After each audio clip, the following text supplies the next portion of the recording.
amin'ny tontolontsika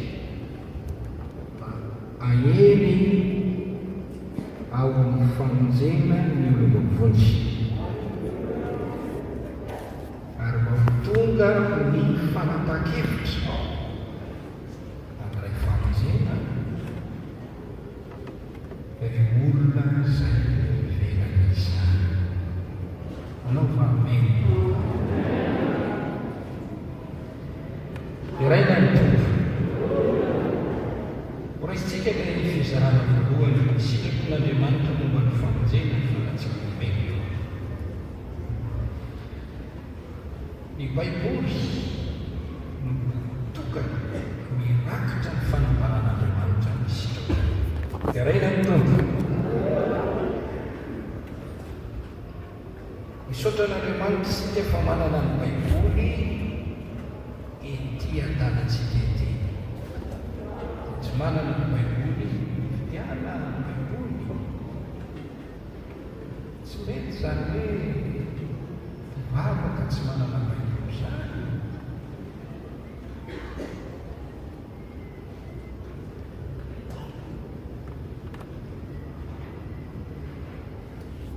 Raha tsy mety hoe tsy misy sakafo, tsy manana sakafo. Manao izay ahitana vola fidianana sakafo dia azo latsa-danja koa ny fifidianana Baiboly mba hanana Baiboly. Tsy nofy ihany ny filoman'ny olona fa ny teny rehetra ary ny vavan'Andriamanitra. Fifidianana ny Baiboly vokarin'ilay protestanta ny diketeny taloha aza mivita koatr'izay.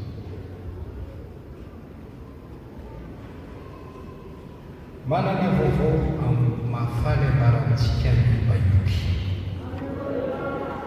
Hoy izy, fantatr'Andriamanitra hatramin'ny voalohany ny asany hoy izy. Fantatr'Andriamanitra isika. Isika olombelona. Amen.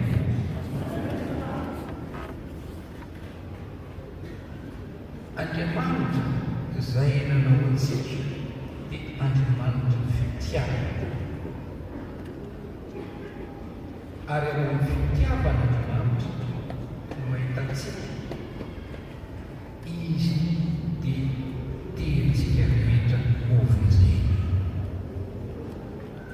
Izay ilay teny novakintsika ao amin'ny Timoty voalohany faharoa ny andininy fahaefatra. Tiany olona rehetra hovonjena izy. Ao amin'ny Petera faharoa fahatelo andininy fahasivy. Tsisy tiany velona iray azy.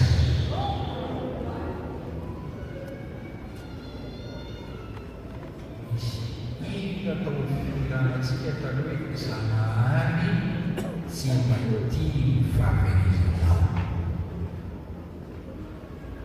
Ao amin'ny Ezekela toko fahatelo ny telopolo andininy faraika ambin'ny folo miteny Andriamanitra, raha velona koa aho tsy sitrako ny afatesany ratsy fanahy ho an'ny mba hialany ny ratsy fanahy amin'ny ratsy mba velona. Elany laminazonareo nahoana moa teny fahatelo.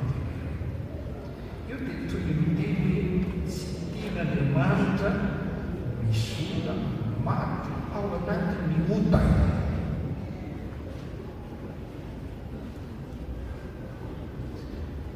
Tiany hovonjena ny olona rehetra. Tsisy tiany velona iray azy.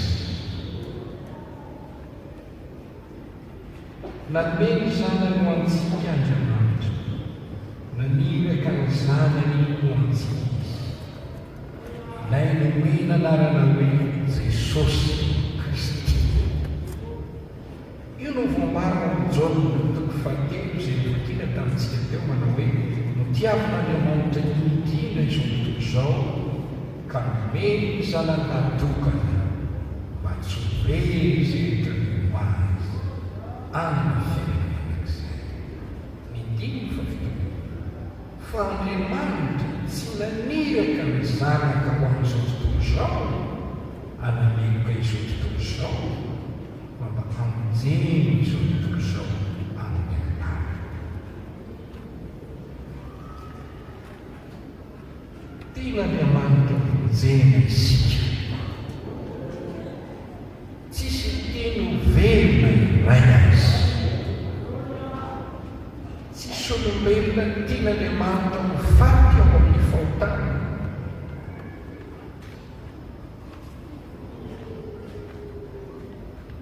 Naniraka Jesosy tsy hanameloka atsika, mba hamonjy atsika ampianarana. Raha petraka amin'ny fanontaniana hoe inona izany no sitrapon'Andriamanitra mahakasika ny famonjena fanatsika, izao ny fanina dia hamonjy atsika izy, manaiky hamonjy atsika izy, vonona hamonjy atsika izy. Tiany dia tiany ahitatsika ho tonga ao amin'ny famonjena. Dia raina ny tompo noporofoiny tamin'ny fanomezany an Jesosy Kristy ho antsika izany. Ao amin'ny Romanina toko fahadimy, izao no voalazany soratra masina lehibe fahaenina.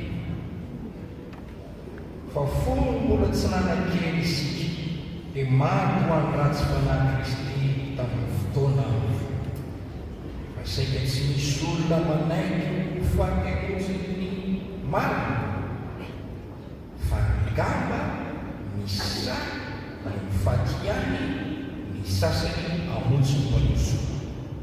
Fa Andriamanitra mampiseho ny fitiavany antsika, fony mbola mpanota isika dia maro antsika Kristy.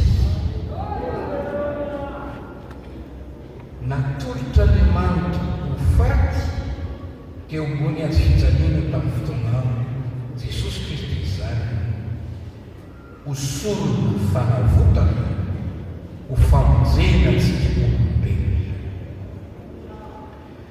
Ao amin'ny Jaona voalohany toko fahaefatra, izao no ambarany soratra masina. Andininy fahavalo izay tsy tiany tsy mba mahalala an'Andriamanitra, fa Andriamanitra dia fitiavana. Ary izao naninoana ny fitiavan'Andriamanitra antsika, satria Andriamanitra naniraka ny zanany natokana tamin'izao tontolo izao mba havelona antsika amin'ny anarany. Natolotra Andriamanitra tamin'ny fotoanany Jesosy Kristy hatanteraka ny famonjena antsika. Raha mamaky soratra masina ianao, fony mbola nitorontorona tany ankibony Maria Verjina Jesosy, dia hoy ny anjely ao amin'ny Mateo toko voalohany andiny firaika amby roapolo, ny anarany atao hoe Jesosy, fa izy no hamonjy ny olona ho afaka navotana. Ary amin'ny Luka toko faharoa ny andininy raika ambin'ny folo, ny anjely dia miteny hoe fa mpamonjy miteraka ho anareo anio an-tanan'i Davida dia Kristy tompo. Ny raha natolotra ho sorona teo ambony azy fijaliana Kristy hatanteraka ny famonjena antsika. Misy zava-dehibe nataon'Andriamanitra mba hahatonga antsika azo famonjena. Nomeny ny zanany na folony ho faty teo ambony azy fijaliana, ho sorona ho fanavotana, azaontsika famonjena. Nisy zava-dehibe nataon'i Jesosy Kristy tompo koa dia ilay Jesosy Kristy tompo atao hoe mpamonjy antsika. Nisy zavatra lehibe nataony hatateraka ny famonjena dia izy na foy ny laza voninahitra ny tenany iainy teo ambony azo fijaliana apisy famonjena antsika. Izao ny teny tonga aho hitady sy amonjy very. Zany ny voasoratra ao amin'ny Luka 10:24 ny teniny fa tonga ny zanak'olona hitady sy amonjy very amin'ny diny hafa. Izaho izy tsy tonga anary ayolo fa amonjy ainy. Luka 10:5 ny teniny enina amin'ny tonga ny zanak'olona tsy tonga avery ainy fa amonjy azy. Jesosy nafoy ny lanitra tamin'ny fotoanandro, nafoy ny voninahitra nitafy endrik'olombelona ary tonga olombelona nandray tena nofo ao mandraka mba hanome ainy ho fanavotana. Ary tanteraka soamantsara izany rehefa mbola teo amin'ny azo fijaliana izy ary efa vita ny avokoa zavatra rehetra dia tena izy vita. Inona ny vita? Ilay takalo ho fanavotana, ilay fantatsahana ny rano famonjena. Jesosy Kristy ambarany Baiboly fa tompony famonjena antsika, loharano famonjena ao antsika. Asa ny apôstôly toko fahadimy amin'ny faraika amin'ny telopolo na sanatra ao tompy sy mamonjy izy hanome fihebahana sy famelan-keloka. Izy no tompo, izy no mpamonjy, manome fihebahana sy famelan-keloka ao an'izay mpetaka. Dia raha Andriamanitra raha mandinika izany isika, izao ny sitrapon'Andriamanitra teny ahita ny tsirara avy ho voavony sarotra. Dia raha ny tompony amin'izay.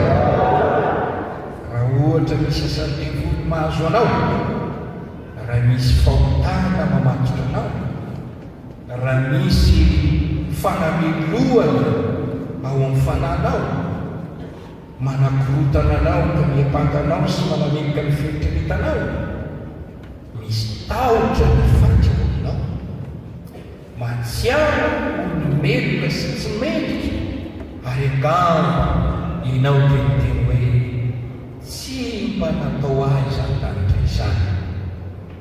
Efa nandre olona ny teny matetika aho, mahonena mihitsy ny tenin'ireny olona ireny hoe zany eo izy efa fantatro fo any ihany tena misy manazany mihitsy zanaka pastera anankiray karaka mihitsy ahy. Zanaka pastera tenenina tsy hoe komitsy enao ny eo any amin'ny eko eny fantatra zany izy fa zaho tsy misy fanantenana tsony amin'izany lanitra izy. Mielo mihitsy ho ana izy ka efa any ihany aho izy dia zany matogana azo rehetra. Tena mampalahelo zany famoizamoiza olona tsy manana fanantenana ny azo famonjena, manao ny tenany tsy mendrika azo ny famonjena. Angamba mety izy olona toy izany. Manana vaovao mafaly ambaranao aho, Andriamanitra te hamonjy anao. Zay no sitrapony aminao, na inona toerana misy ianao eo amin'ny ara-panao, na inona ratsy fa vitanao, na inona fatorana ataony devoly aminao. Izao ihany ty fantatrao Andriamanitra, ny fikasan'Andriamanitra, ny zavatra tian'Andriamanitra atao, tiano voafonjy ianao io. Dia raha ho Andriamanitra isika koa izay manana ankohonana ngamba ity le anaty hoy ny vehivavy dia ngamba ity mihitsy ilay zanaka ny fahavereza, ngamba ity dia tsy mba natao andovan'andro zany, tsy jereny ity toetra, jereny ity fomba fisaka. Aza miteny amin'izany ianao fa raha mbola velona ny olona anankiray dia mbola misy fanantenana. Dia raha ina ny tompo sady isaky ny posaka ny mosoandro misy ny maraina dia vaovao isa maraina ny famarampona tia ny olona rehetra ho vonjena izy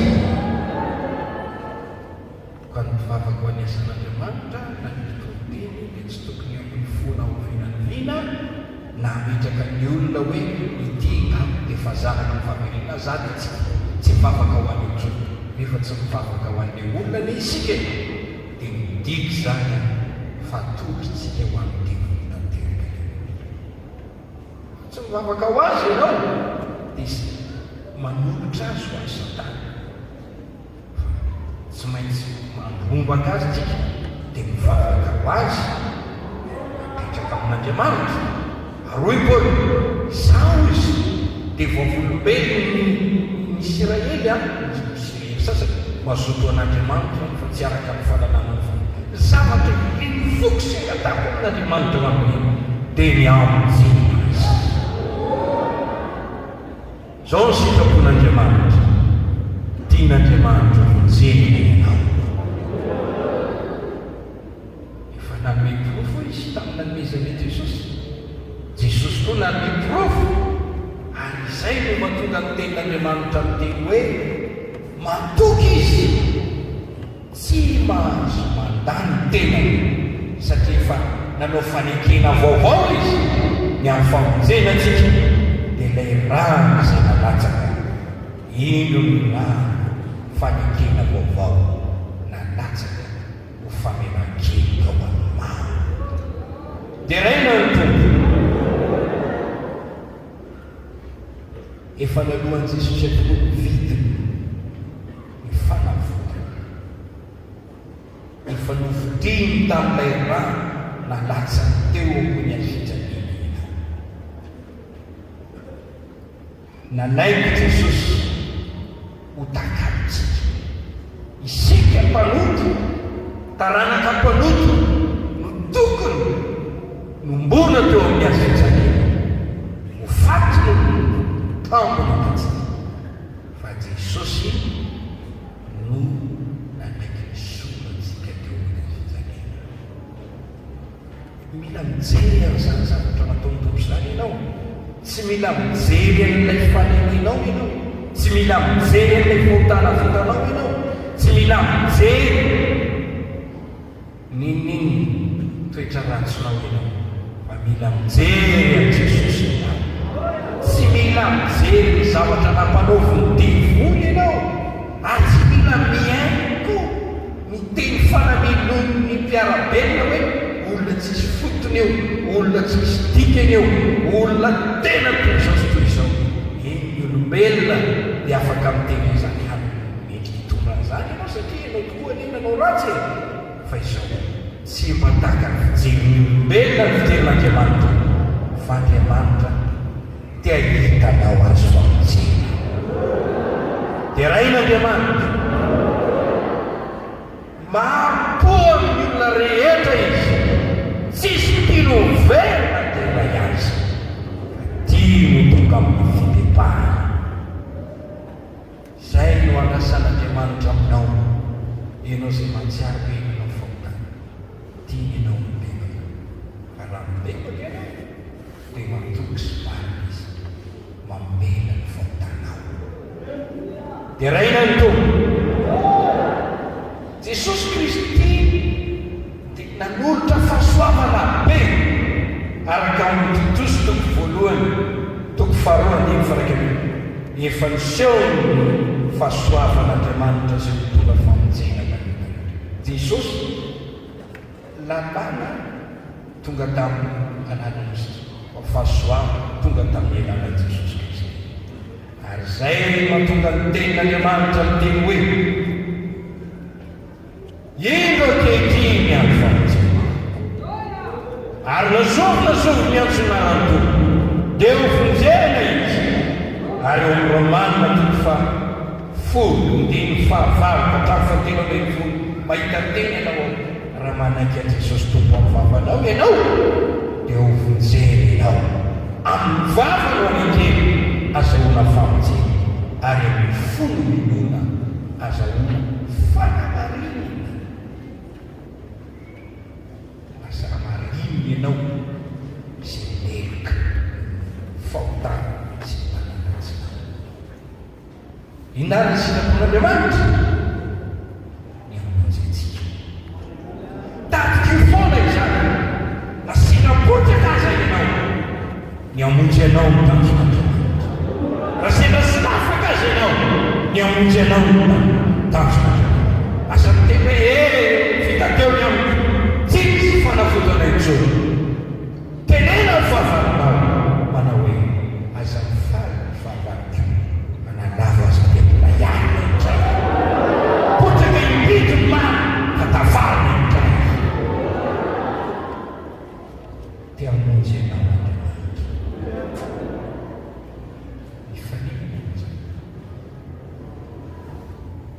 Raha manantinazy ianao tsy ho lany. Aza manao ny teny ianao tsy mendrika hoe be loatra ny fahotana vitako hoy izy aviary mifandahatra isika toy ny teny aviary ifampiresaka izy aviary ifampidiniteniky izy fa namena tahaka ny jaka aza ny fahotanao fijinona mihoatra eo amin'ny oram-panala izany na dia magatrakataka tahaka ny sila azy ho fijinona ny ny lalana ny mpanota manatona ny azy fijaliana dia misy fahavalo. Misy fahavalo. Rehefa miezaka ianao ny anatona ny azy fijaliana Jesosy ny devoly dia miezaka mamindra ianao ary eo ianao no mety ho lafo eo anao no mety ho silafo kanefa tokony hotoherinao ny devoly tsy maintsy miezaka mba ho tonga apotony azy fijaliana Jesosy mba hisasa eo amin'ilay loharano rason Jesosy anateo ahy mba afaka miloto ny takorehetra mba ho vonjena ka mahirezy manatona n'Andriamanitra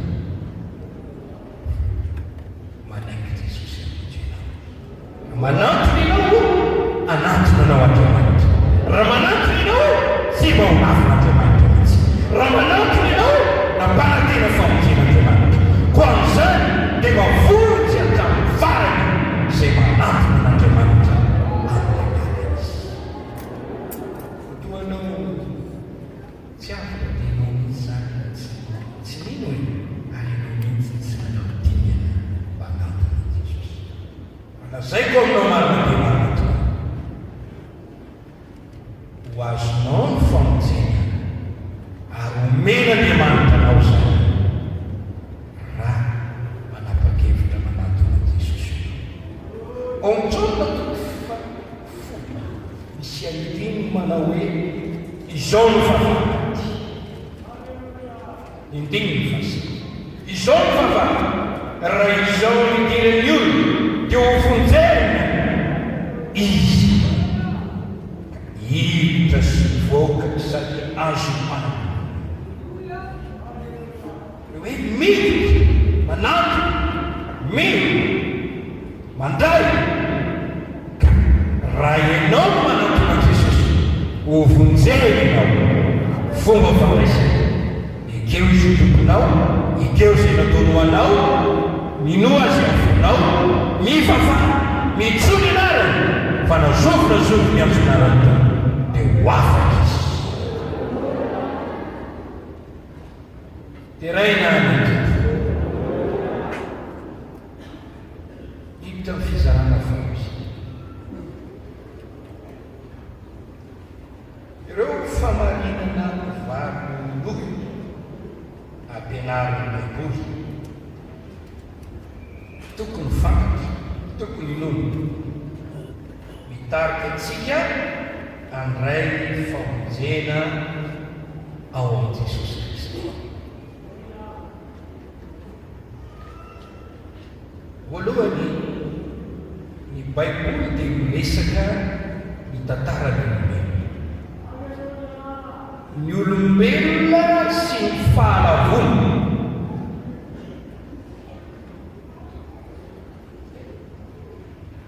Ny tantaran'ny fahalavon'ny olombelona ny baiboly, fahalavona izay mitondra fahasimbana be dia tokoa teo amin'ny fiainana. Tsy misy olombelona afaka nandositra io fahasimbana io amin'izay lalany heveriny tenany manokana.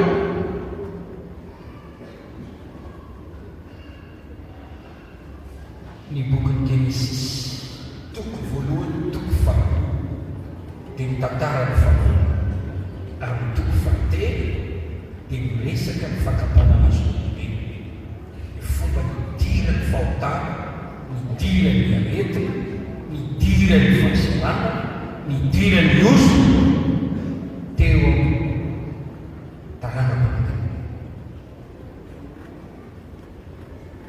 Afo izy tonga mpanomota ny olombelona ary tonga ambely fahotana. Ao amin'ny Genesis toko fahadimy andininy fahatelo, Adamo dia niteraka takany eny andininy fahatelo dia niteraka tahaka ny tarehiny araka ny endriny izy, ary ninarana atao hoe Seta.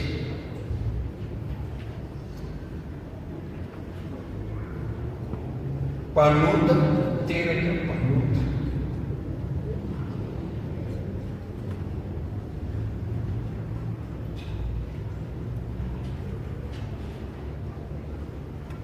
Eo amin'ny andininy fahafito amby efapolo koritiana folo, ny olona voalohany avy amin'ny tany, ny olona faharoa dia avy amin'ny tompo avy amin'ny tany. Izay amin'ny tany dia tahaka ny tany, izay any amin'ny tany dia tahaka n'ilay any amin'ny tompo. Mba azahoanao azy eo amin'ny Jaona toko fahatelo andininy fahatelo, izay nateraka ny nofo dia nofo. Rehefa tafiditra teo amin'ny Adama sy Eva oto dia niteraka ho izy dia tonga mpanota.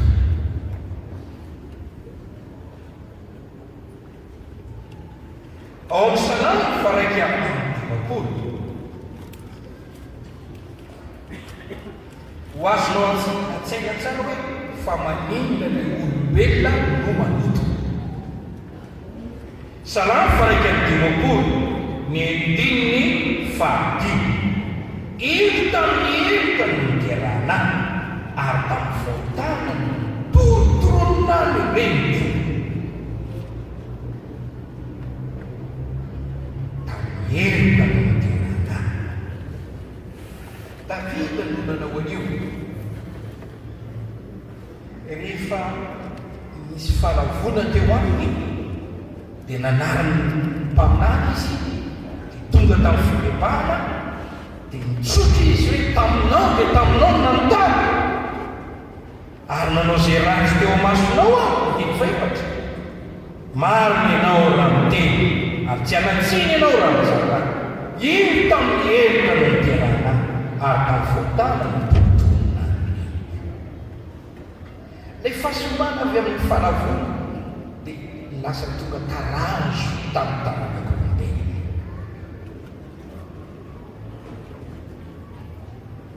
Ary zay mahafan'i Jesosy Kristy. Jesosy Kristy mitorotoronina tamin'ny fanahy masina. Fa izao ianao dia mitorotoronina tamin'ny elona sy fahotana. Hoy ny ten'Andriamanitra ao amin'ny bokin'i Joba 5:10, ny 4:10. Inona ny zanak'olombelona no mba hadio izy, ary zay tera-behivavy no mba ho marina izy. Joba 5:5, ny 5. Ahoana no hamarina ny olombelona eo anatin'Andriamanitra, ary ahoana no hadio izay nateraky ny vehivavy?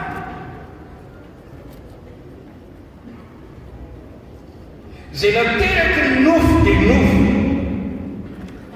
Hoy ny tenin'Andriamanitra, Jaona 5:5. Ao amin'ny boky Isaia 6:4, izao no ambaran'ny soratra masina ny teny fa eny tsy nalaky ianao, eny hatramin'ny fahiny mitsombola ny sokatra ny sofina. Fa fantatra fa tena mpivadika ianao sady natao hoe mpiodina an-tranakio. An-tranakio dia mpiodina ny olombelona, mpanoto.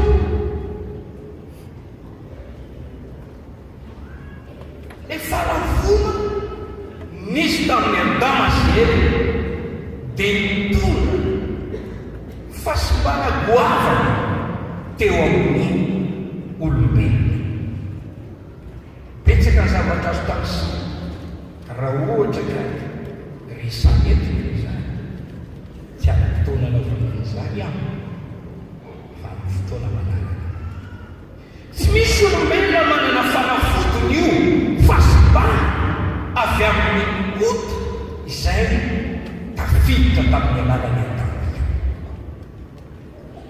Izao no ambaran'ny soratra masina amin'ny volana 2:8.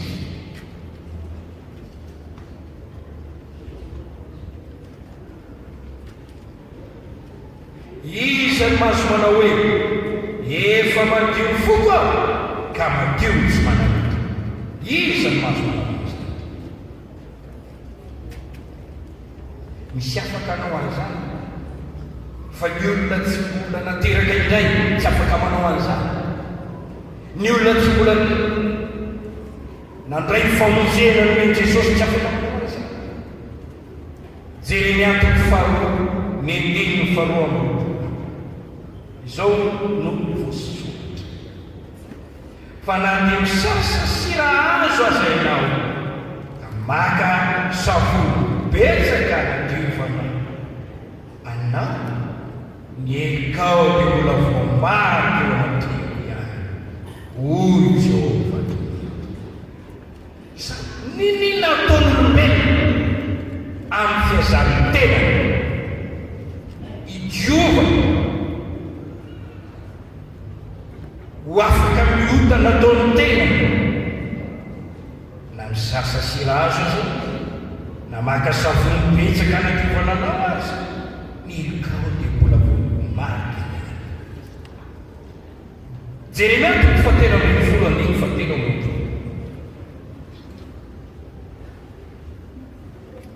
Momba ova ny ody ny Etiopia, ary leoparda mahova ny soratra, ka ho afaka anao ny tsara mo ianareo izay misatra manao ratsy. Hoarina tahaka izany ny fiazatsika. Misiratsika izay no tena. Osa sao ny fisainana. Ny asa sy fikelezanay dia fidiovana izany.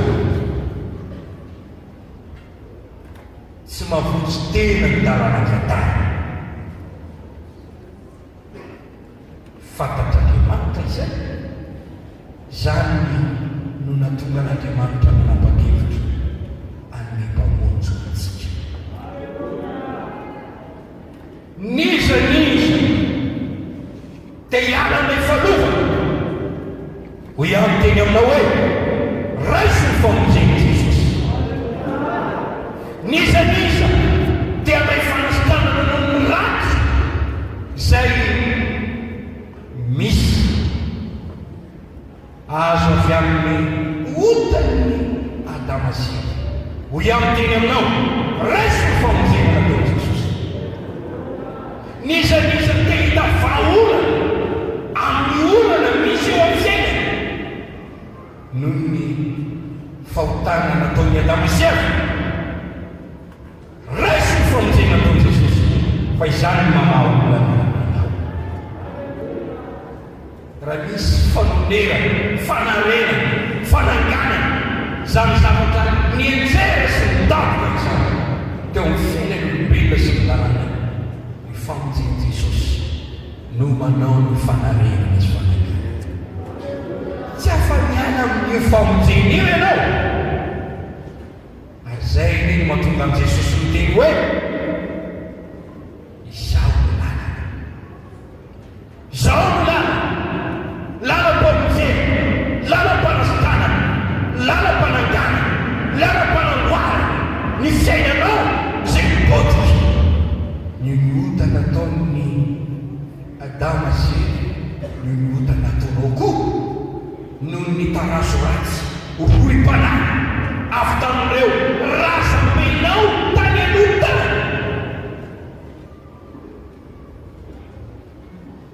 Zay tsara rehefa mpidoroka ao anatin'ny fianakaviana, mpidoroka poirany olona misy rano tsy fitiavana toka rano ao amin'ny fianakaviana jagajaga sososovaty rainy hitanao tsara mandia ny taranaka rehetra le fanany fijagajaga misalabaty misososoka ka zamba miteny aminao badrimia zay olona kanto tarana.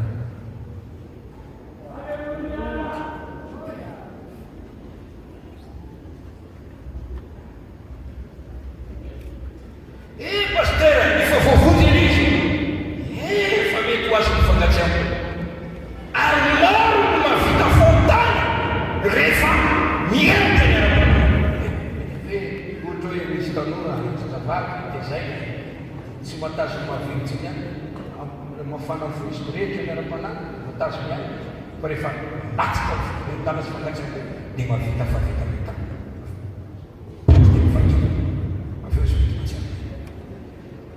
izay le tarazo ratsy taga raha eo amin'izay toerana izay misy ianao dia tehitaonanao a hoe ity vahaolana, ity no fanafotana, ny famonjena, ny famonjena. Misy famonjena ao amin'i Jesosy. Fahendrenao sy fahendrena ara-nofo ny filozofinao, ny diplomanao tsy ampinesinao fotana zany.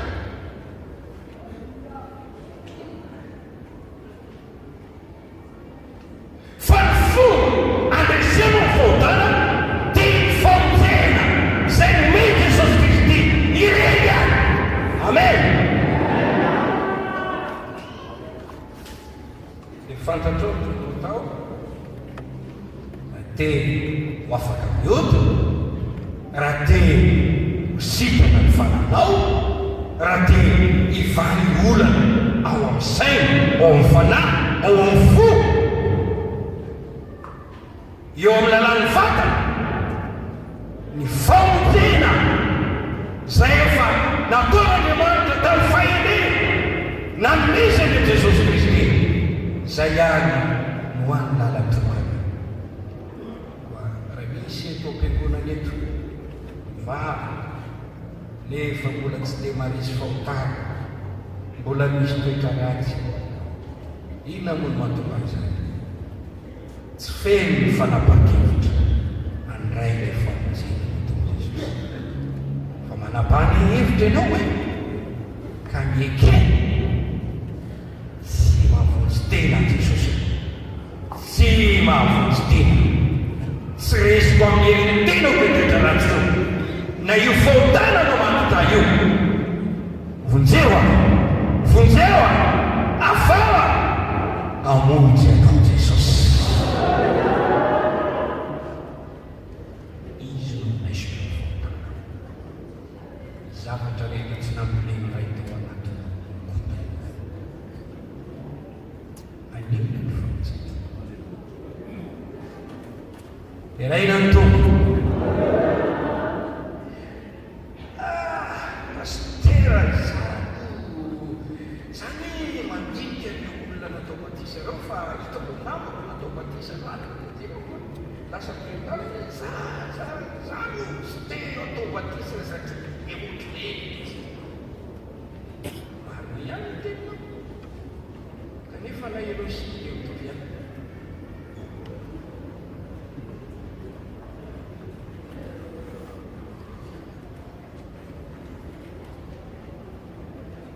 Inaro mampitarikatra anao lanatokana mitona anao fanesena ny oto sy reo zava-datsy raisiny fontsy Jesosy. Iraina ny tompo. Alleluia. Zavatra manaraka ny tambo ny fahotan'ny Adama sy Eva niaka tamin'ny tanàna. Miresaka ny fisian'ny tambo ny ota ny Baiboly. Tsy izao moa no ambarany amin'ny Romanina toko fahaenina ny andininy fahatelo amby roapolo. Satria fahafatesana ny tambo ny ota fa fiainana manak'izay ny fanomezam-pahasoavana amin'ny alalan'i Jesosy Kristy. Ota misy tany fahafatesana ny tany, fahafatesana fanahy eo, fanahy zay manota maty. Rehefa maty ny ara-panahiny olo dia tonga tahaka ny biby azy na dia manatsaina azy velona ho amin'ny filany fotsiny. Inona moa no antony havelomany koa? Inona ny antony havelomany koa? Ho amin'ny filany, mihinana any, misotro rano, dia miteraka.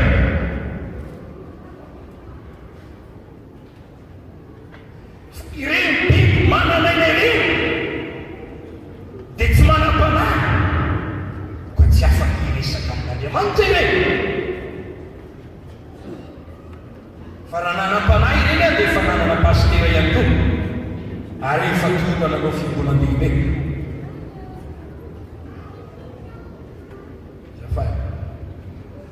Fanahy zay manota maty, rehefa maty ny fanahinao dia zava-mananaina nofo be fotsiny ianao dia zay filany nofonao no iainanao. Indavy ny ilay nofonao afa finaretan'ny maso, finaretan'ny nofo dia miasa nofo miaina amin'ny fitsakatsakana biby izay tsisy farany zay foana ny fiaina. Maty ny fanahy, fahafatesana ny taminy ota ary ny tanota maro dia maty fanahy avokoa. Zay vehivavy velona amin'ny fafinaretana dia maty fahavelona.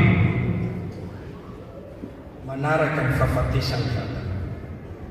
Amin'ny Hebreo toko faharoa ny andininy voalohany sy falo milaza izao teny izao.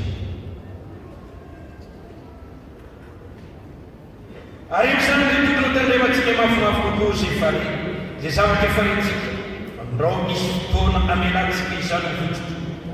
Fa raha mafy ny tena ampilazaina ny anjely fa samy vofa ny marina avokoa ny fatosoa sy ny tsy fakatoavana. Maritsika ny hoe voavaly marina avokoa ny tsy fakatoavana sy ny fatosoana. Ataontsika hoana ny fandroso raha tsy mitambo iso famonjena lehibe zao sy misy tamba ny fahotany. Ny fahotany mian-tamba izay nataony tenany dia miaritra tamin'ny tarana. Ny fahotany nataony tarana dia miaritra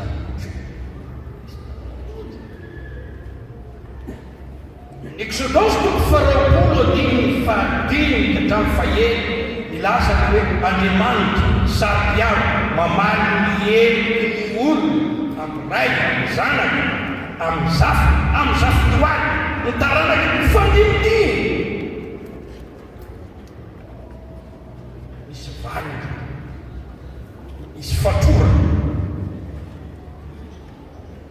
Marina aloha amin'ny Ezekela toko fahavalomeny folo andiny voalohany sy faefatra hoe ny eloko amin'ny ray tsy eloko ny zanaka raha izay manotany mainty. Fa ao amin'ny Exodus io dia milaza le famalinan'le fahotana hatrany amin'ny zafidoalika satria le taranaka mitohy amin'ny fantaranana le amin'ny taranaka izay tsy tia dia fahotana tsy tia tsy nakatoty dia tsy nakatokony zany dia tsy nakatokony zafa dia tsy nakatokony zafiafa dia tsy niniko dia tsy niniko dia miamavesatra na hitaminy fahotana.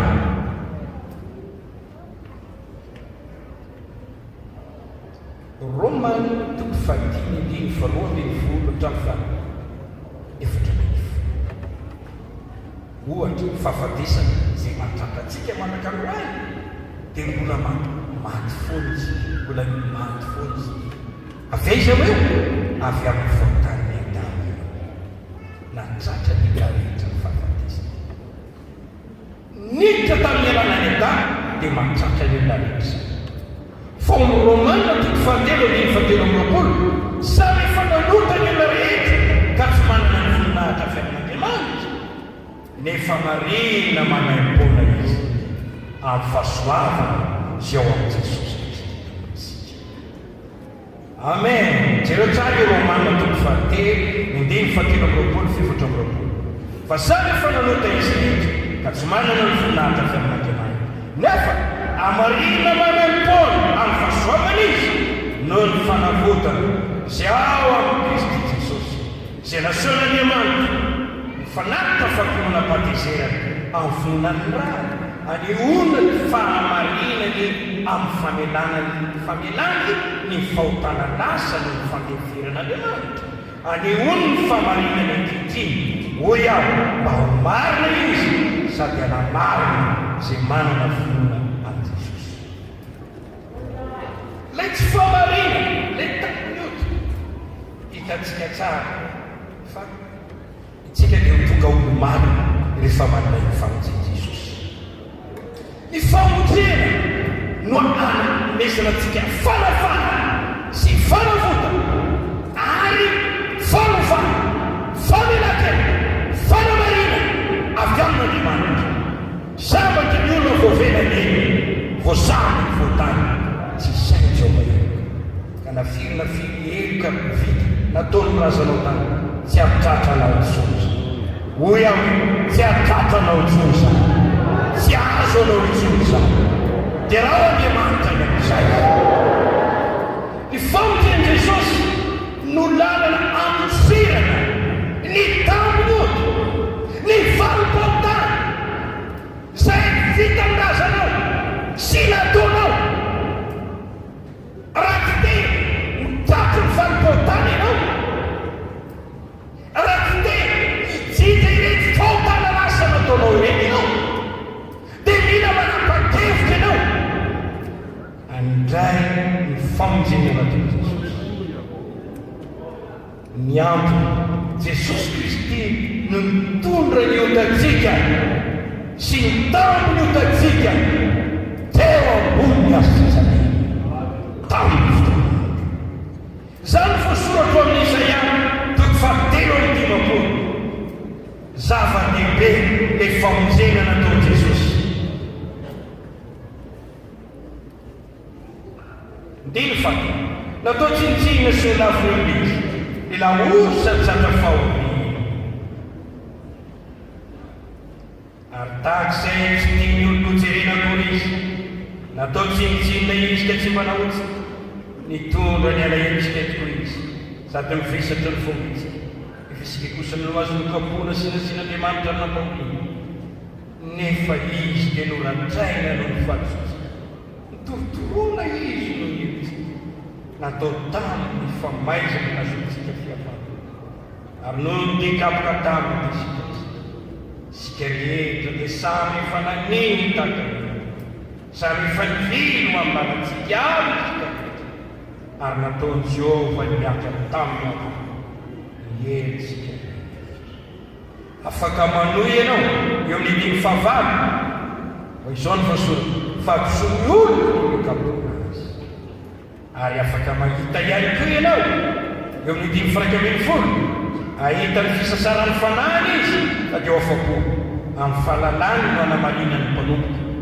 marina olona marina fa izy mesatra ny elokaloka ary ny dimy faharoa ambin'ny folo farany tapany farany izy no mitondra ny fotany maro sady nanao fifonana manomboka zava-dehibe nanao Jesosy le taminy ota le famaizana tokony ampatantsika Jesosy nanaitsy izy no mitondra ny tampiny fotansika teo ambony azy ompitera voalohany toko faharoa ny dimy faharoa amby roapolo fa efatra amby roapolo nitondra ny fotansika ao boky Genesisy toko fahasivy ambin'ny folo rehefa navoaka tao Sodoma ilota dia nasiana natozika ary efa teny an-dalana teny lota dia miteny manao aiza izany tompo tsy tratrako ny matositra ny fampanao antositra ny tanàna io atao hoe zoary dia hoy ilay ajeny tantana hoe manosera fahinanao zoary fa tsy hanao na inona raha tsy efa tonga ho ianao tiako teneny ny famonjeny ny famosiranao ny vanitaona raisy ny famonjeny dia tsy hanao tenao raha tsy nataonao amen dia raha mitokony izany Baiboly dia miteny Romanina toko fahavalo andimy voalohany sy faharoa koa izany tsy misy fananeloana zay rehetra ao amin'ny Jesosy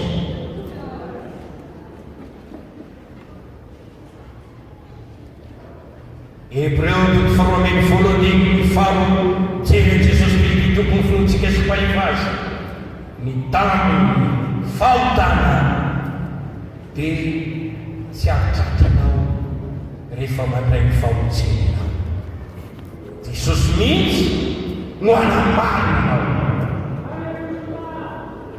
taminy ota inona moa zany Andriamanitra mitsara ny fahotana mamary ny natao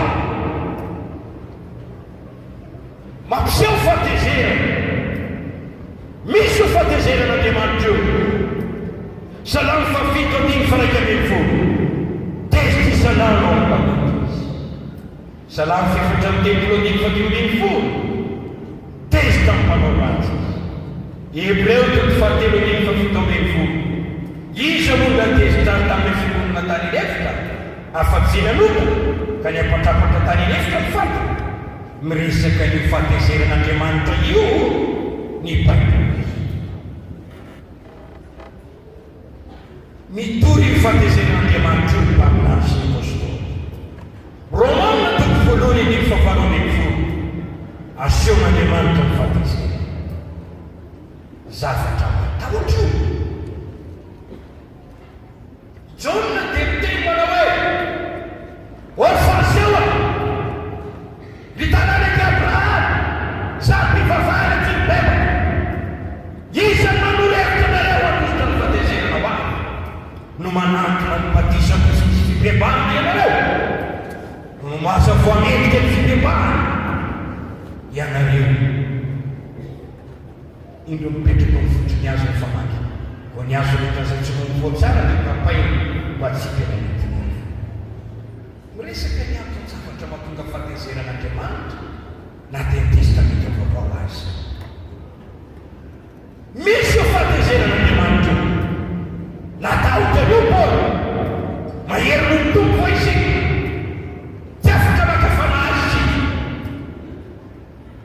ao am-boky fanambarana toko faheniny andininy faharoa ambin'ny folo fafito ambin'ny folo.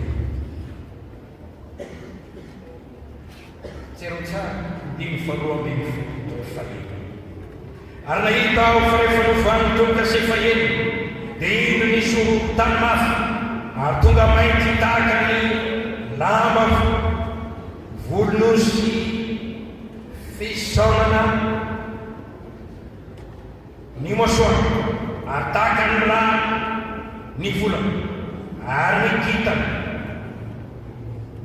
tamin'ny lanitra dia niraraka tamin'ny tany toy ny avyavy manitsana ny vola ny manta raha ozokozony ny rivotra mahery izy dia lasa tahaka ny taratasy voaorona ny lanitra ary ny tendrombohitra sy ny nosy rehetra dia nafira ny araka ny fotoetra ary ny mpanjakany tany sy ny lehibe sy ny mpiferiny sy ny mpanakarena sy ny lehibe lehilahy mahery mba amin'ny andevo rehetra sy ny tsy andevo rehetra dia hery tao amin'ny lava sy tao amin'ny vatolava hery an-tendrohatra ary hoy izy tamin'ny tendrombohitra sy ny vatolava minjaranylay ka feny zay amin'ny tavanay mipetraka ao ambony seza firianana sy afatezerany zany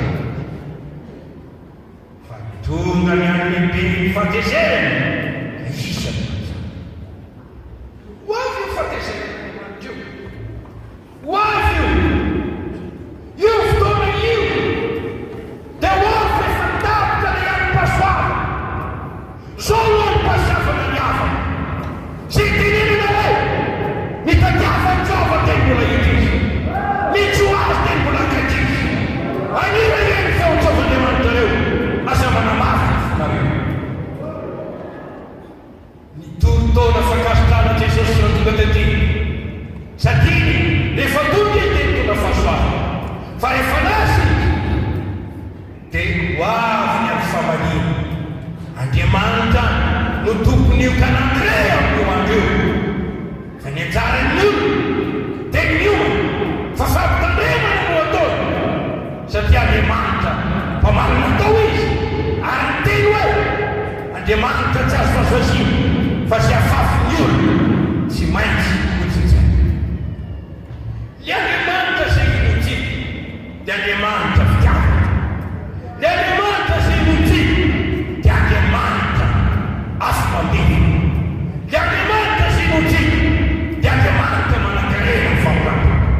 Le Andriamanitra zay inotsika dia Andriamanitra mitsara maro sy tsy azo fahazoazina zay samy ankehitriny mampiseho ny famoram-panany Andriamanitra fandeferany Andriamanitra manome andro ipepara manokatra ny farafara-pahasoava mandevoka amin'ny olona rehetra ary maniraka amin'ny fiteny mandefa ny fanahy masina mampipepaka mampiaiky ny fahotana mitona ny olona hiala modana zay mahatonga ny soratra masina hoe ny tompo tsy mahela ny teny fikasana ary tsy atao sasany ho fahelany fa maharopo aminareo izy tsisy tiny ho verina teray azy fa ho tiny tonga amin'ny fibepahana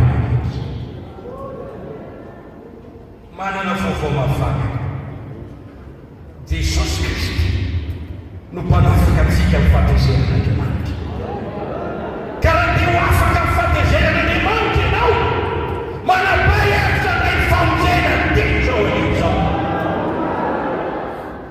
so tatinao mihitsy zany hiatrika an'Andriamanitra totrika jereo ane ny fotoana iganganana io ny kitana iraha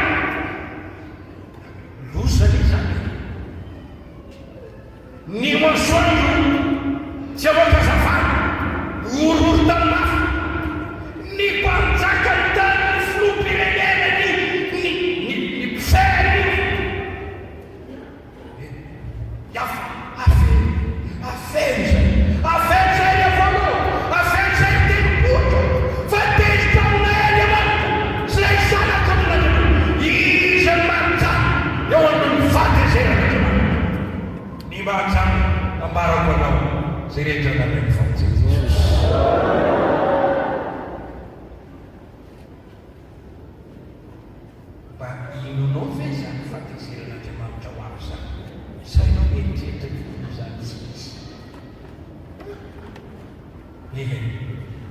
disevitra anao raha tsy manao zany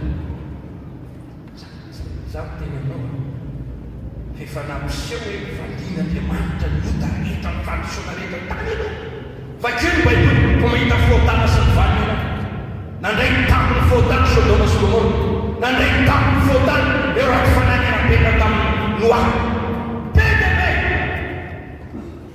sankionandreny ho avy ny fahatezerana Jesosy teo amin'ny azo fijaliana dia nanao fanahitra fampinonana ny fahatezerana Romanina toko fahatelo ny andimy fahatelo amby roapolo fahatelo amby roapolo ary eo amin'ny Tesaloniana voalohany dia miteny ho andiny hoe Kristy Jesosy no mpanafaka antsika amin'ny fahatezerana dia raha Andriamanitra mihitsy vakitsika Tesaloniana voalohany toko voalohany dimy fafolo ary mahiana ny zanany avy any an-tany zay nanjary tamin'ny maty dia Jesosy zay nanafika antsika tamin'ny fahatezerana ho azy isolo Andriamanitra ary zany ny tombotsoanao eo mavotsy misy fiarovana azo antoka aminao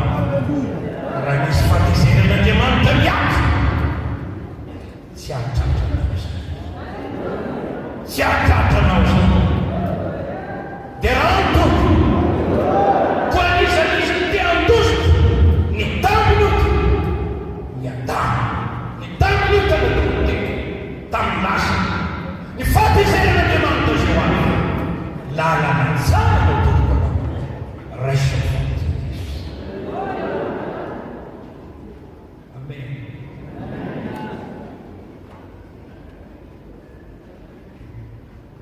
resaka zavatra anankiray aho satria valokolo izy ny fisiany devoly sy Satana misy ilay atao hoe devoly sy Satana mpanjaka ny famizinana izy mitondra aizina eo amin'ny saina ao fo amin'ny fananiolona amin'ny fiaina ka mahajana ny maso misy devoly eto tany miaseto izy io taka ny liona mandehandeha mierona mitady arapina izy io fa namaro ny farena hoy ninantsika tsy mianta izy io mpamon'olona io ny tsy mimrehety dia ao amin'ny fanjakany avy izy manapaka ny manota ny mifery tsy misy fahaizan'olombelona maharesany devoly sy Satana tsy misy fahalalàn'olombelona maharesany io atao hoe zanaka ny devoly ny mpanota rehetra na inonina voninahitra na inonina rakina na inonina razana zanaka ny devoly mpanota zay rehetra tsy manao ny maro mpanompo ny devoly izy reny fa oka zakany devoly devoly manaka ahoana ary ny ahafahanao miany mampilatana ny devoly ao ny atonganao misoro ny devoly tena matsika zany tenenao devoly raha izany tenenao zany manitsika anao sy tianao zany fa raha ohatra ianao mbola tsy nanday famonjena tsina amin'ny tenanao mampahita tsy tena zanaka ny devoly ianao ary zay ovanao dia ny aina raha mialy eto ianao fa raha tianao hiala amin'izay toerana izany sotra ny doreny raisy ny famonjena tsy aganany Andriamanitra na mety Jesosy misy fitahina beny azo avy amin'ny fandraisany io famonjena eo tsara ireo fahaseho tamin'ny andro jôny manteniteneny hoe taranaky ny biby lava sy menarana mahatezitra zany kanefa tsy afaka nikofoka reo zany miteny mpamay hitanao zany eo amadio toko fahateny taranaky ny bibilavitsy mangataky tsika fa tsisy zanaky ny bibilavitsy menarany eto voavotsy avokoa amen Jaune toko fahavalo ny dimy fefapolo Jesosy niteny tamin'ny olona reo hoe zanaky ny devoly nareo eo anefa mitety hoe zanaky Abrahama zay taranaka mpivavaka zay satria nareo tsy nitotra lalasa ianavavy lalatoka iananao am'izany fanaky zany devoly zany zany famoreka amin'ny devoly zany fantanana tao devoly zany ny famolena natao Jesosy vavaky sika vaovoavotsy ianao Jaune voalohany toko fahatelo ny fahavalo zay manota avy amin'ny devoly zao misy eo zanak'Andriamanitra andava masaka raha miamtsoantso anao na nataso devoly arivoriva azy anao ketsahy ny fatorany ao anaty ny fotsany miamtsoantso anao Jesosy amrafoay vonjao afa amtany any devoly eo nazovinazovy miamtsinanany Jesosy hoafaky izy iasa miteny Jesosy anafaka anao miankina aminao io miankina amin'ny safidinao io fitiamy ty de tonononao hoe ranompamonjena ho anao tsy tina Andriamanitra anao ferezy anao tsy tina Andriamanitra ny anaketsany devoly anao tsy tina Andriamanitra ny apahoiny devoly anao zany no natongasina miany Jesosy azany no natokafany Jesosy teto tany fa raha mety anao no foteny amonjy anao izy fa raha tianao ny araka amin'ny devoly asanao zay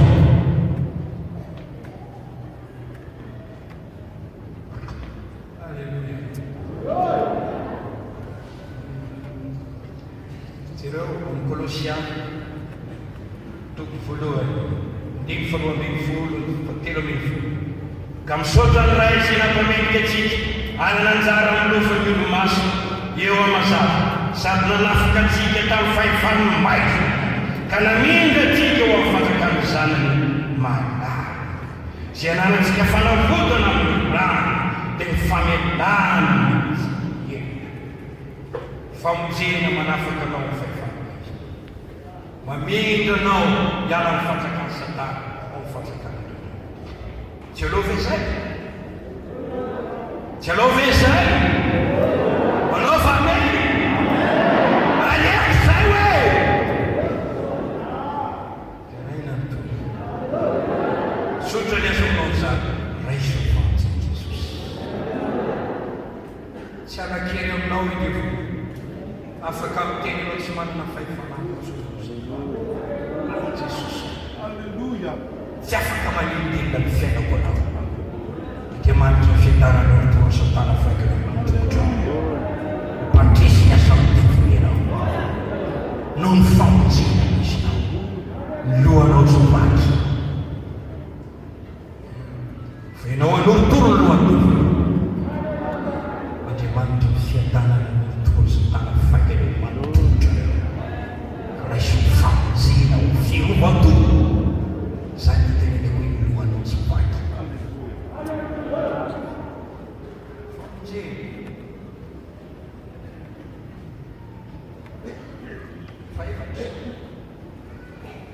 ny fahafatesany vatana misy amin'ny olombelona ny famarinana anankiray zay zany toriteny toko fahatelo ny voalohany sy faharoa manana ny fotoana ataony zavatra rehetra ao ny andran-tanàna ao ny anafatesa marina ny zany Samuel faharoapolo fefatra ambin'ny folo ny fefatra ambin'ny folo tsy maintsy maty isika takana ranoraraka ny tany zay tsy azo salamy fasivy ame efapolo misy teny ao na dia manana voninahitra sy arena azy anio tsy maintsy maty tsy maintsy maty efa nisy foana maty hatrazy ministra maro, miliardera maro, mitsangatare maro, ny olona champion baolina kitra maro, mpanao politika goavana maro, lehibe maro, izy maro.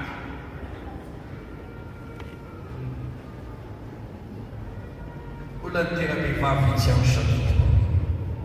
Efa nadinika io venao misy ny fahafatesana makao mametra ny ampiainatsika fisitsika eto tany fa tonga izy dia stop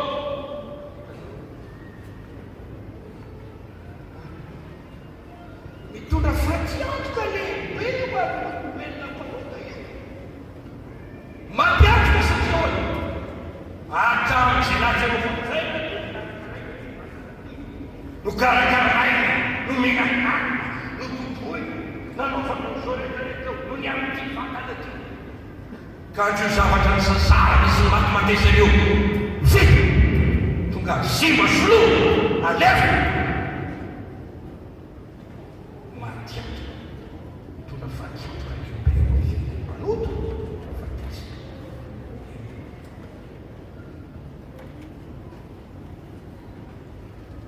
mamety ny fisitsika atonga antsika andao an'ity tany ty titsika na tsy titsika mandao nyolontina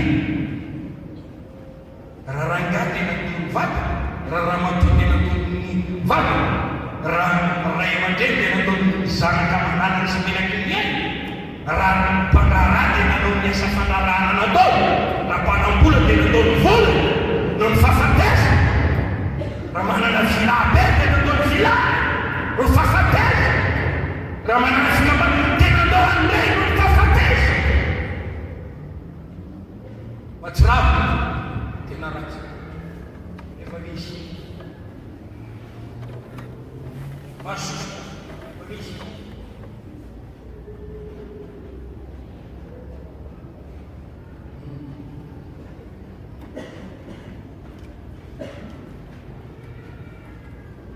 momety amin'ny fisiny marava ny fikasana marava ny tanjo fahafatesa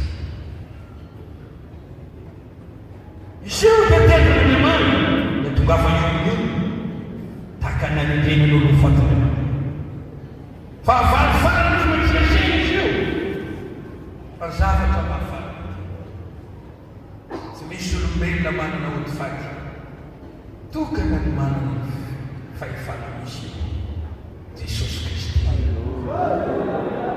fanambarana toko voalohany indriny fa faharoa zany manana ny fanalahita ny fahafatesana sy ny fenatsy Jona toko faraika ambin'ny folo andiny fa dimy roa sao ny fananganana ny maty tsy fiaina dia minoanan'ireo maty aza ny voeliny raha mieritreritra reo tsika dia tena anahirana izy io mampivarivary fa zava-pô oy zava-pô zava-pô lay sasary dia zava-pô novelomina ty nofidiny dia zay ka natiny nofidô mikely manitsikaka zava-pô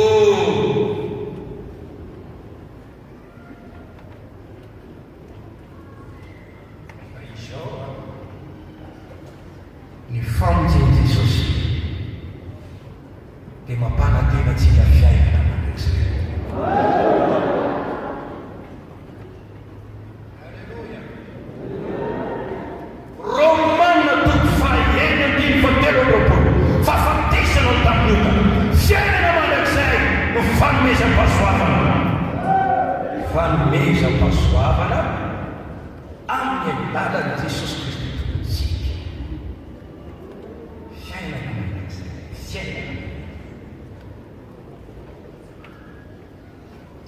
Manderka bene mety maty vitadreo tena aleo tsy misy tena tsy nanitoko hoe tena misy an'izany voatako tena aza dia miteny manao hoe tsara mizolozy tsy azy ary tsara ny amin'izany olona zany tsy nisy hoy Jesosy ka io tsy misy raha hoe maty dia vitatreo dia mivadika avao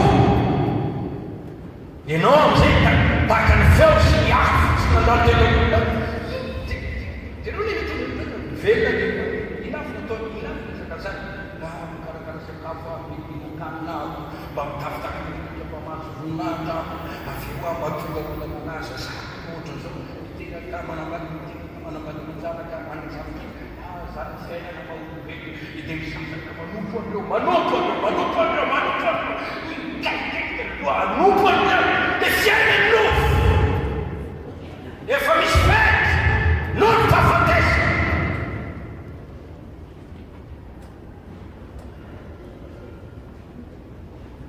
hoe Andriamanitra io ka toko faharoambin'ny folo ambin'ny faharoapolo ny mpanan-karena anankiray nametrany fanontaniana ry adala anio alina no alainao ny fananao ho an'izy ireo zavatra no alinao reo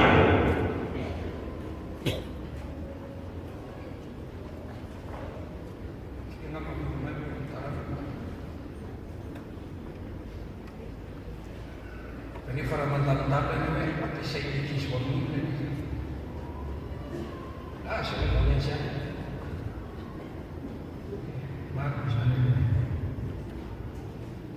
Mateo toko fenambin'ny folo ambin'ny feno amby roapolo ina ny soa azony lazony zao tontolo zao kanefa very ainy very fanahy satria tsy voavoky inona no omeny olona ho takan'ny ainy anjarany tsiraray avy mamaky fa izao mahafinaritra na misy aza ny fahafatesa ho amin'ny olona nanay famonjena ao ny fiainana manak'izay Jesosy no anome fiainana manak'izay ho any movony dia raina ny toy tiako raha mahazo an'izany fiainana manak'izay zany tsika rehetra reto maro tena matiny mihitsy tsisy ve fambanana fiainana manak'izay enanao zay tianaiteny ary mivavaka ho amin'izany zay dia raina ny toy tsy miresaka n'izao zavatra zao ny soratra masina miresaka ny fiainana manak'izay Jona toko fahatelo ny andimy feno ambin'ny folo fa nikiavan'Andriamanitra indrindra izao tontolo izao ka nomeny ny zanany natokana mba tsy ho very zay rehetra mino azy fa anana fiainana manak'izay dimy feno amby telopolo zay mino ny zanaka manana fiainana manak'izay fa zay tsy mino ny zanaka tsy ahita fiainana fa ny fahateseran'Andriamanitra toetra Jona toko faefatra ndimy fiefatra ambin'ny folo fa na iza n'izy misotro ny rano zay omeko azy dia tsy engeteraka nintsy fa ny rano zay omeko azy dia loharano mipoipoiky ao anatiny ho fiainana manak'izay Jona toko fahaenina ny dimy fito amby efapolo fa valo amby dimapolo mahafinaritra mahita lazaiko aminareo manana marina tokoa zay mino ho manana fiainana manak'izay zao no nofinay ny razanareo mihinana ny mana tany anefitra ny famaky any ty nofo zay midina avy any an-danitra mba tsy ho vaky zay mino azy zao no nofo vela zay midina avy tany an-danitra raha misy mihinana ity nofo ty dia ho vela manak'izay izy ary nofo zay omeko azy dia nofo zay omeko fiainana zao tontolo miresaka ny amin'ny fiainana manak'izay dia azonao tohizana Jona toko fahafolo ambin'ny fafito amby roapolo ny olo meny feko ary zao manana azy ary izy manaraka ny fifalambolo zaho manera fiainana manak'izay manak'izay ka tsy hoeny izy manak'izay ary tsy isy anobakazy am'tany. Episitiky voalohany soratany Jaona toko 5 ny 1:10. Tsy mino sanak'Andriamanitra manao fanambarana anaty. Zay tsy mino n'Andriamanitra fanapataka azy. Satria tsy mino fanambaran'Andriamanitra sy nanambarany zanany zao ny fanambarana fiainana mandrak'izay nomen'Andriamanitra antsika ary ao amin'ny zanany izany fiainana izany. Ireo ny tombo Titos toko voalohany 2 nampanantena fiainana mandrak'izay. Ka raha tianana fiainana mandrak'izay tsika raiso ny famonjena, raiso ny famonjena fiainana ho an'ny fananaoza ary efa anananao fiainana mandrak'izay io le fahafatesana ny tonga fatiatika dia hivadika ho tombotso hoe Paul Filipiana toko voalohany 1:20. Kristy no antony velomana fahafatesana azy potona zavatra natao tona hatramin'izao hitsaraka minisasahana izy miasa fatianto amin'ny mpanotany hoe maty araherbesy fahaverezana manak'izay netao hoe maty fa fahasambarana ho an'olo vaovotsy izany ary tombontsoa an'olo vaovotsy raiso ny famonjena. Betsaka ny zavatra tiako tenenina fa hitsahatra raha vela amin'ny fotoana dia amin'ny manaraka manohitray te alesinahitra anao aho hoe raiso reny famonjena raha azoko atao mihitsy ny tataokonao a nanova ny sainao a nanova ny fonao a nanova ny safidinao a dia nataoko izany androany dia androany mitady anao anay famonjena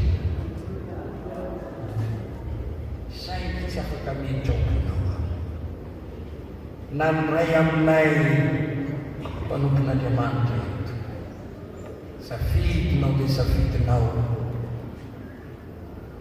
ny manapa-kevitra ny ondry tsy mba manetaetany na entina any amin'ny rano aza dia tsy misotro e na entinao aza izy zao lokoalokoany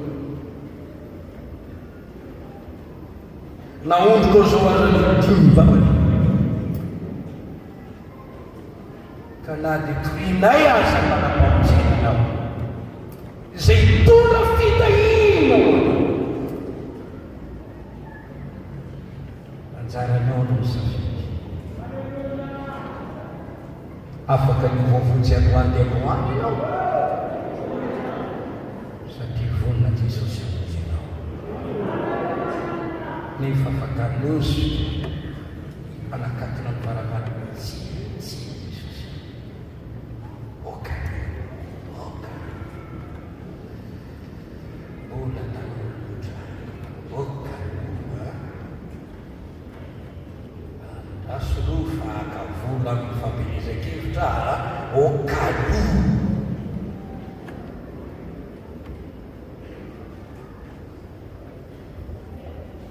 nefa aza mireny episona fonanivokonimirana tsy fantatra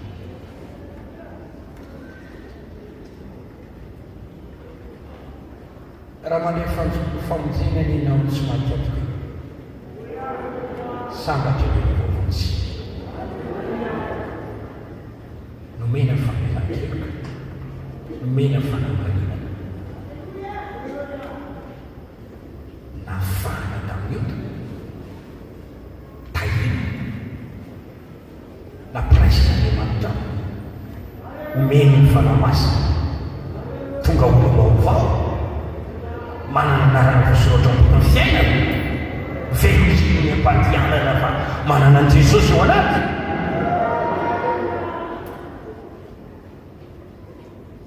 dia torno miantoko 7 olona koizy ary efa voatany fananao ho ambiny sy sala amin'ny zavatra rehetenao dia raha Andriamanitra Jesosy Kristy mpamonjy dia mpamonjy olona rehetra fa mbola amin'izay ho mpamonjy ny olona vonjy amin'ny zavatra rehetra. Tsy misy fatiantoka ny fandraisana famonjena koa maninona moa ianao raha afaka ny mangatakato fa soavana be no azo rehefa mandray famonjena. Mampahery anao atapao hevitra tiako ianao hitsangana kehitriny ny olo mavonjy rehetra ifaly sy ravoravo ka hitondra teny mamy sy fisaorana hoe misaotranao Andriamanitro noho ny fifidiananao azo famonjena ho an' Jesosy. Andray mitaboaka ny famonjena hitondra fanahy mpisaoranao misaotranao afanafonjenao ho tsaboky tsoay ampiloko manak'izay ny famonjena. Ankehitriny raha misy nanao tsintsina izany famonjena izany noho ny fitaky ny telefony mampitodika ny sainao azakakaro zavadrafa ny famonjena azo hitako hitanantsaraka izy zany teny marikora malagasy hitako hitanantsaraka izy azo famonjena kakazo raiso tasomio oiara tasomio tasomio ifikirio za manaka ny zao mivarotra ny fiziki azony anana ny bava fatatsika faratany azo tsodrany izy enina manareo zay ty azo famonjena ianao Jesosy manaiky amonjena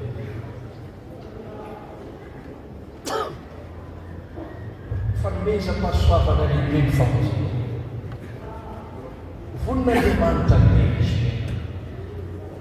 tsy voavidongolo izy io sady tsy avidin'Andriamanitra takakoa menatsika manaim-bola ny fitiavana sy ny fangatony izy nefa ny zavatra ilainy mila mibebaka isika amin'ny tena hoe efa nanota ao Andriamanitra ao efa nanao vaotana mamelany mila raisitsika zay nataony Kristy ary ambony ary zavatra ray mandora tena tobatisy dia mba okatobatisy ianaran'i Jesosy asolo faminakely andaisana fanomezana teny fanamasa ary teny fikasana ho anao sy ny zanakao nisy anao tsotsofandriamanitsika anazy try filazantany misy atao batisy ho fonjeny lalana tsy maintsy isoranao ny batisy akoatra ny fibebahana sy ny finoana Jesosy rakasy famonjenanao izany mahatonga nay miantso olona atao batisy mba hifanamany miantso venao isy batisy amindahady voaloham-polana fanamany miantso venao efa mbalade isoratanana venao anao ineta enao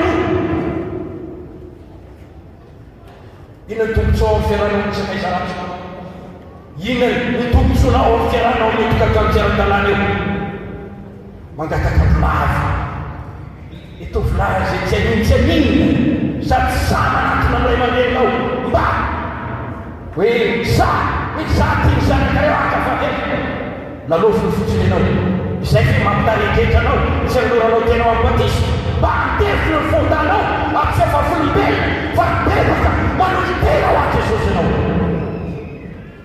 baiboly miteny raha itemonja menanena misany fahafatesana aniny any fakasitrana ny famonjena anatona Jesosy tapaony enazy misy teny ao amin'ny asany apôstôly toko faharoa amby roapolo anio ina mampitareketra anao ina mampitare mitsangana ny antsoy anarany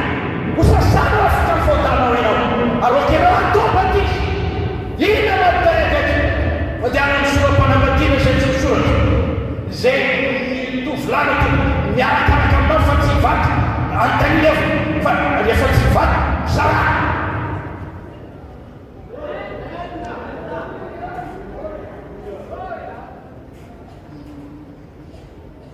sarobidy ny famonjena ary efa fitabatisa matiana ny fiainam-baovao miaraha mandeha amin'Andriamanitra takenao manatsan'Andriamanitra manomesa voninahitran'Andriamanitra mikina ny fahasoavana dia raha ho Andriamanitra ny amizany izay no afa-tsy Andriamanitra momba ny famonjena azy mambara tamin'ny teny fa afaka mba tsisy oveny izay rehetra maneny fa tenin'Andriamanitra toina eto zay tenina eto ane zay fiterezana ataona eto ane dia misy ahina ny fananao mba tonga anao ho voavotsy ho tafaraka amin'ny Jesosy ho fotsy ao am-pianatanan-devoly andova fiainana manatsy dia raha ho Andriamanitra ny amisy sorana ny ny tompo nampandehitsika izany famarinana izany sotra ny tompo afafaka ny teny teto misy tanjona izy ty fampahirezana ny mpino zay efa voavonjy manao zava-dehibe ny famonjena mianara manao zava-dehibe ny famonjena ny raisinao misaotra Jesosy misaotra fa namonjy ainao tiako loatra fa namonjy ainao halleluia mba tonga ny olo voavonjyko kely aina hamonjy ny hafa mba tonga an'ireo ivelan'ny famonjena na ny verin-dalana mangatsipo an'ray famonjena tsy misy atakandro Jesosy tokony famonjena manam-pamonjena izy mahavotsy izy tia hamonjy anao izy manaiky hamonjy anao izy zanao ve mbola andigana io vavady tito anaty mbola hiaraka amin'ny kivo mety aminao ve zany mangataka amin'ny tompo mba hamangy anao izy ary mizoy anao any amin'ny feo fanamasina sanaisananao tsy aleo ve manana Jesosy tsy aleo ve voavotsy tsy aleo ve inona ny soazonao na azonao azy zao tontolo zao kanefa very ainao mampitodika anao atao zava-dehibe ny famonjena ny fananao miandry anao Jesosy alleluia anao iritsika ira hoe mampiloatra firanany meny